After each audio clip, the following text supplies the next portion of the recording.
Hi everyone, welcome back to our channel.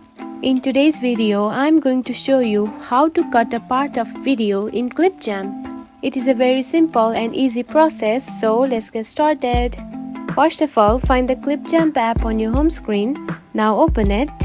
Now choose one video that you want to edit and cut the part of the video to.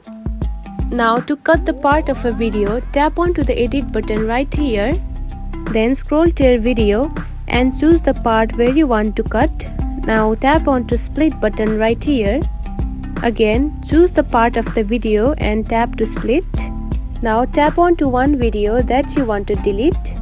Then scroll to your right and here you can find the option of delete. Now simply go ahead and tap on it. Now you can see the video has been deleted. And that's it. This is how you can cut a part of video in Clipchamp.